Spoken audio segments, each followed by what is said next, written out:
Hey, what's going on, guys? Fade here, and welcome back to the channel. And today I'm going to be bringing you guys my Trick House Tournament Season 3 Round 1 Pools games, which is a mouthful. So I'm going to explain what Trick House Tournament is really quickly. It is a massive tournament in the Draft League community on Showdown, and it has, I believe, over 200 people, 250 people, I want to say, something like that, with a $650 prize pool. So yeah, it's just a really huge tournament with a lot of money on the line, which is really awesome for the Draft League community. And here you can see the general rules.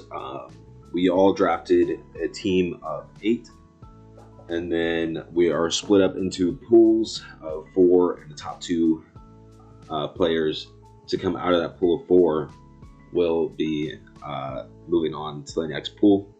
So this means that everybody in the pool of 4 plays each other, and then the top 2 records will move on. And if you guys want to know any more of the specifics, I'll be dropping the link to this document and the server, hopefully, in the description. So, yeah, anyways. Yeah, I mean, look there if you want it. But, yeah, let's go ahead and go into my draft, the matchups, and the games. Okay, so here on your screen, you guys can see my first matchup as well as my draft there on the left. So I'm going to quickly go over my draft and then also go over the matchup. So I believe I picked like 4th or 5th or something like that. And I just really felt like Gliscor was the best mod available at the time, and I think it's just going to be incredible. This won't be a full draft analysis, but I felt like Gliscor was incredible. And Latias dropped all the way back to me, and I've been using it in the Gen 5 Draft League. And this has even less mons in it. Even though there's fairy types, this has less mons in the league, or in the draft pools. So I felt like Latias was going to be extremely good here. Got Empoleon because I had 2 ice weeks, and I had 2 ground immunities, so I wasn't too concerned about the weakness to ground. And then fighting weakness, we have Latias, so I felt pretty good about that. Tyranitar dropped all the way back to me again, and I felt like Tyranitar was not a mon I could pass up, and it gives me more freedom of not running Stealth Rock on Gliscor or Empoleon. So I felt like that was really good. Rotom Heat, I just felt like I needed a fire type, and I felt like the mon was really good. Lucario, I felt like I need more breaking power. Really, right now, all I have was Latias or offensive Tyranitars, or maybe SD Gliscor. So I felt like Lucario was going to be really good. Cloyster gives me another setup threat, along with Rapid Spin and Spikes, and just more hazards and more hazard removal. And then Vileplume, I wanted a grass type. I didn't really need the ground resist with the grass type because of Latias, Rotom Heat, and Gliscor. So I wasn't too concerned about having a pure grass type. So I felt like Vileplume was a solid mod to pick up. Okay, so that's my draft. Now let's go ahead and look at the matchup. So when I first looked at the matchup, I immediately noticed that Infernape just like cooks me, dude. Obviously, Empoleon does not resist fire moves, and it's weak to fighting moves. So Empoleon, my water type, cannot check fire type on his team. So that sucks. And overall, I mean, Latias does resist both stabs, but it's not a great switch into physical. Infernape, like potentially banded Flare Blitz. So yeah, Infernape was a huge threat. So I put together a Gliscor set. I won't be showing my exact prep because it's a tournament. I don't want to, give out my EVs or nothing like that. So yeah, Gliscor. I just concocted a Gliscor set to hopefully be able to take on both physical and special Infernape. And the set was EQ, Ice Fang, Protect, and Roost. Protect allowed me to, A, scout in general, but B, switch in and take something that does like 60% maybe, and still protect and live the next one because of Poison Heal. So, and then Roost, I mean, you guys know what Roost does. Roost is a pretty general move. Next, I had a Latias with Life Orb. Just a Life Orb, 3 attacks, Roost Latias. I had Empoleon with Shed Shell because I wanted to get away from Magazone. I didn't want to get trapped by Magazone with Scald, Ice Beam, Roar, and Defog. Defog is important because boots. so I don't want my Rotom to just be screwed by that. And then Roar for Dragonite, or really any mon that could get out of hand. Tyranitar, I believe, was some sort of bulky Tyranitar variant with Stone Edge Crunch, Stealth Rock, and T-Wave. Rotom Heat was Scarf with Overheat, Volt Switch, Trick, and Will-O-Wisp. And Lucario was just a 4 attacks Life Orb set. So that is the prep. And let's go ahead and get my first game. Now, I thought about live comming these, but I ultimately decided against it because I just wanted to play as best as I could, and I don't think that me live comming these would have been incredible content. I'm gonna be honest. So that ended up being what I decided there. So I hope you guys don't mind that this isn't live com. We'll see. I might choose to do live com in some of the next games. I don't know, but yeah, this is he ended up bringing Dragonite, Infernape, Spiritomb, Magnezone, Piloswine, and Bibarel. Dragonite was also another big threat that caused my team some grief, but with Tyranitar being able to T-Wave it, and Empoleon being able to Roar or Ice Beam it, and then Gliscor being bulky enough to eat pretty much anything outside of Ice Beam from Dragonite, and also hitting it with Ice Fang, I felt okay against that. Spiritomb was a okay mon that I kind of had to play around in this matchup against. So it was kind of a weird mon, but it wasn't a huge threat. Magnezone, same thing. Really not a huge threat at all. With Gliscor, to be honest, just never really was a huge threat. Piloswine's actually weirdly a huge threat, even though it doesn't have a Violite. My entire team is weak to ground and ice outside of Rotom. So that's like an oversight by me, obviously, but Piloswine actually ended up being a pretty huge threat. And then Bibarel, I the set, like, it's gonna be Swords Dance Simple coming in with Aqua Jet, Waterfall, and whatever it needs. But it still could have been a threat if I let my team get too low. I could have gotten Aqua Jet swept by it. So yeah. Anyways, let's go ahead and get into the game. Okay, I had to pause there. I talked for 7 minutes straight. 7 minutes straight. And it was tough. So I had to get a little pause there. But I ended up leading Rotom because it just kind of led well into everything. Volt switched on everything except for Piloswine. Hits Piloswine super effectively, can Willow or Trick it. So yeah, I just really felt like it was the best lead overall.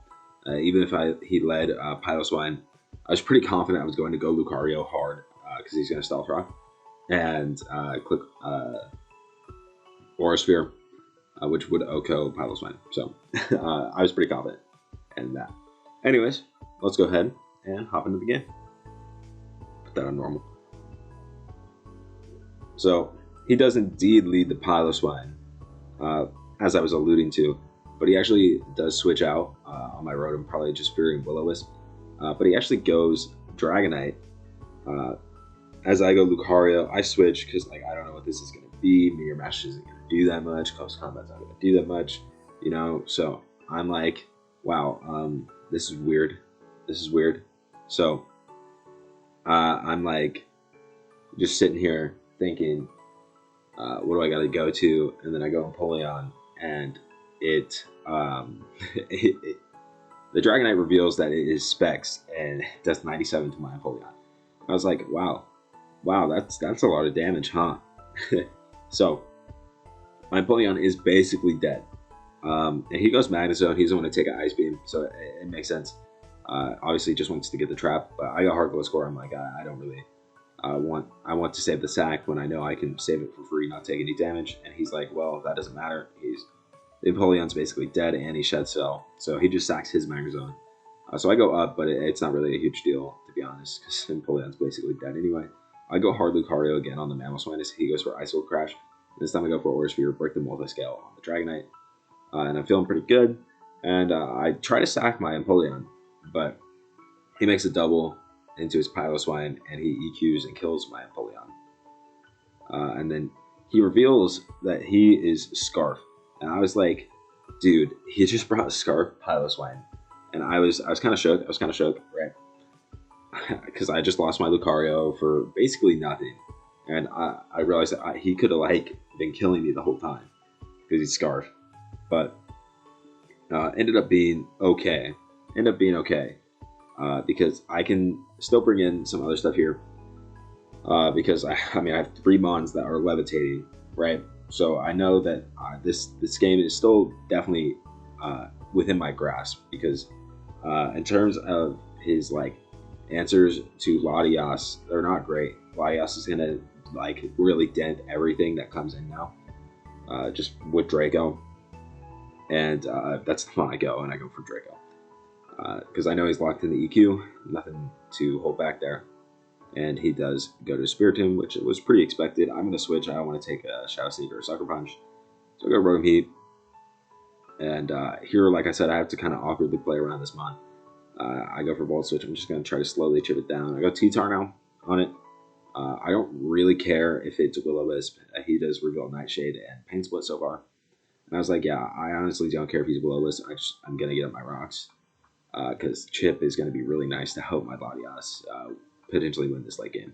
And then I stay in here calling out him going for Ice Wolf Crash on me going Gliscor or Latias. So that's what I do. I managed to get the kill there on the Piloswine, which is really nice. Now he uses this opportunity to try to set up his barrel here. I T-wave it because I'm like, let's get some hacks, dude. I know that my Latias behind me lives Aqua Jet and it's going to outspeed. So I'm not super concerned about losing to this right now. But I do go for T-Wave just in case things get too out of hand. And I was sacking my Tyranitar at this point. So, yeah. I bring my Latias, eats Aqua Jet like I said, and goes for Draco, gets the kill. So, Latias is definitely denting his team at this point. Doing really well. He brings out his Infernape. I go hard Gliscor here as he reveals Shadow Claw, which is kind of nuts. But I go Gliscor, I eat that up. And he goes his Dragonite here. And then I believe I protect here, just scouting what he's going to go for. And he does make a double here as he knows that I'm going to switch. I'm not going to leave this out on Specs Ice Beam. And he reveals that his Infernape is Scarf on my Scarf Rotom, which was good information to know. And I'm going to go for Volt Switch here and bring in my Gliscor. Which is going to be able to pick up a kill with EQ because that Mon is in range. And I'm once again going to go for Protect here as he brings out his Dragonite. He goes for Draco, probably predicting to switch or knowing that he can't lock into Ice Beam with Rotom left. So, yeah, I heal up. I go for Roost because I know that I can live a Draco and I'm going to Roost up and he's going to be -2. And then I'm going to be high enough health where I can Ice Fang safely and then protect after to ensure my Gliscor can live this Flare Blitz. And then from here, I'm going to feel great about winning this game. And I do EQ, and I pick up my first win. Not really. I pick up a win in Trick House Tour pools. So this win would put me on 1-0 +3. But before this, I actually got a forfeit win. So I'm actually at 2-0 +5 differential. And now I can go into my last game knowing you would think 2-1, like even if I lost, it would put me in a really good position to make the second round. But it actually doesn't. Like I actually need to either win the game or lose by 2 Mons or less. So the next game is still really, really pivotal to me making round 2. So let's go ahead and get into that next game and that next match. Okay, we are back and we're going to go ahead and get into this next matchup here. So, looking at the matchup, I immediately knew that Starmie was going to be a huge issue with Ice Beam, Thunderbolt, and water coverage. It pretty much hits my entire team super effectively outside of Lucario. And Lucario does not want to eat the water move regardless from Starmie. So Starmie was definitely the biggest threat going into this game. Other big threats that I saw going in this game, obviously Garchomp is a huge threat, but I have Fizz built to take on at Garchomp, so I wasn't as concerned about that as I was concerned about some other mons. Like Snorlax was a big threat that I definitely was really concerned about, and it shows in my prep as I've Roar Empoleon and Trick Rotom again, among other things, like just super physical attack Tyranitar and Lucario just to try to obliterate the Snorlax. I also have Healing Wish on my Latias. I wish I didn't say that, but I did have that move. So that is built to take on the Snorlax as well. So I can maybe heal up my Rotom Heat if it gets too low, and successfully trick it, or my Empoleon and successfully trick the Snorlax. Yeah, so that ended up being the prep for the most part. I have Spidef Latias.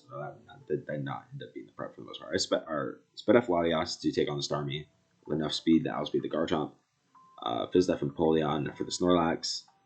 And like I said, Fizdef, Gliscor for Garchomp. And then just my attackers with Tyranitar and Lucario. And Scarf Rotom once again. So let's go ahead and get into the game again. So I believe I actually just leave Rotom again. I have Will-O-Wisp, so I was like, I'm not super concerned about him going Garchomp. I don't think he'll go Garchomp ever on the first time, but just in case, I could Will-O-Wisp, even if he does. So yeah, that's what I was feeling there. He leads Drapion, I leave Rotom, like I said, and I go straight for Willow because I was like, I don't mind Willow into Drapion, and if he goes Garchomp, that's also good for me. So I really don't mind Willow here at all, and I go for Willow. Then something has to eat a knockoff. I ultimately choose that Empoleon getting his Sugar Berry knocked off is going to be the best thing for the team. And he goes for Taunt again. Definitely not wanting me to get up my rocks or something like that. But I don't have rocks on my Empoleon, so I just go straight away for Scald. And he goes for an EQ, but Empoleon munches because it's Fizdef and the Drapion's burned. So Empoleon absolutely munches. I could have gone Gliscor maybe and tried to get my Toxic Orb off. As he's clicking EQ, but I didn't really see the point. I don't want to get knocked just by get surprised by a random knockoff, and I can go Gliscor now anyway, pretty safely. So Gliscor gets its Toxic Orb here, and I'm gonna go straight for U-turn, as you would expect, and I'm gonna go for Volt Switch here, I believe, or Willow. I Volt Switch as he goes Snorlax, and then I go Lucario, and here where I'm just trying to take advantage of the momentum I'm getting from my Gliscor and my Rotom over CC. Skarmory eats that though because he's broken. I got Heart Rotom again. And I'm really just trying to make sure this is out of sturdy and chipped down. But now I go for Will-O-Wisp. I thought he was going to go Garchomp there. I want to stop the momentum. But he does go Snorlax, and he's burned. But he's going to go straight for Curse, obviously, meaning he also has Rest. I go T-Tar though because I know that 2 Stone Edges should be able to just obliterate the Snorlax even with Curses up.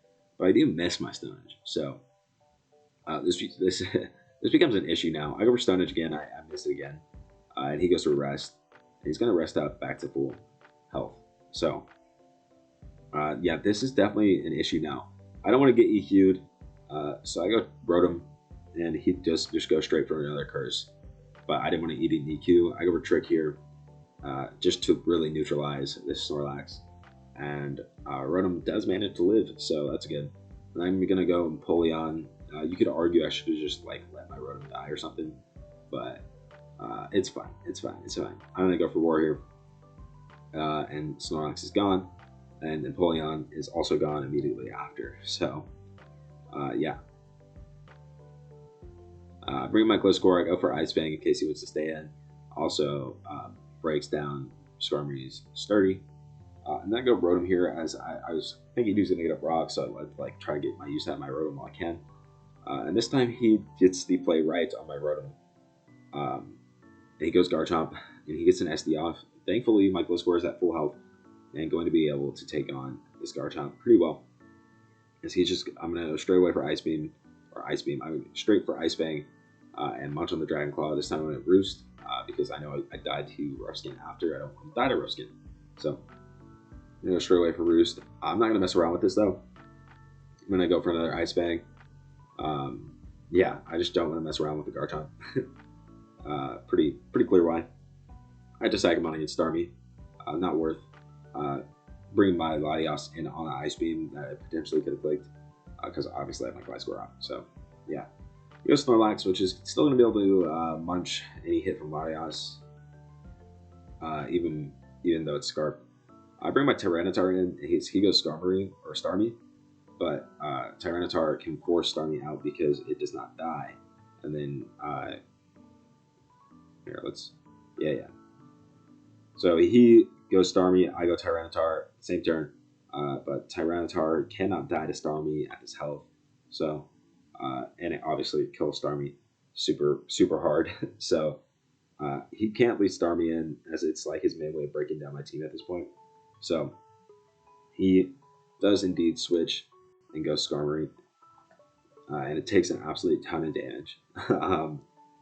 And I believe I just stay in. I go for another Crunch because I was like, why not? I can fish for a crit, fish for a defense drop.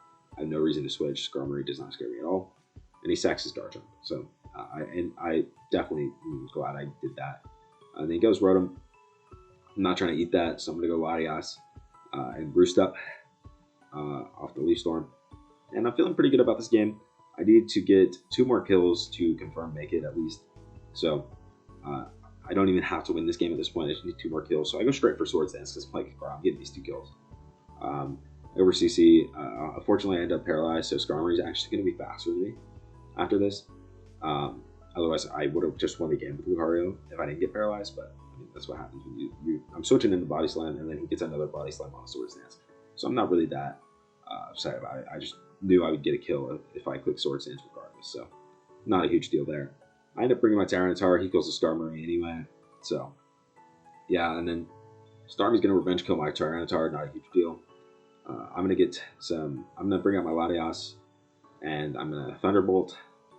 I'm going to kill, or I'm not going to kill the Rotom. I'm going to kill the Rotom now. He goes for Shadow Ball. I eat. I go for Draco. Goodbye, Rotom. After the Sand. I lied. I lied. But I know that he's locking the Shadow Ball pretty much, I think. But even if he's not, I don't need Gliscor at this point, and I can bring in my Lucario E-Speed after anyway. So I'm going to go for U-turn. I'm going to bring in my Lucario now, try to get E-Speed kill on Starmie. I do know that at this point I'm locked in to round 2 of pools, so I'm feeling really good. But we can go for a 3-0, high seed and pools. Or I don't know if seeds actually happen or not, but whatever.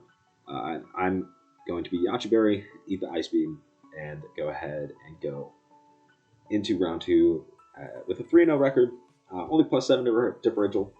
Really would have liked better differential, but really in a tough pool, so I'm not too upset about that. And we managed to go 2-0 in the games played, 3-0 overall. So, yeah. I hope you guys liked the video, and yeah, if you like it, subscribe for more. Catch you guys next time. Peace.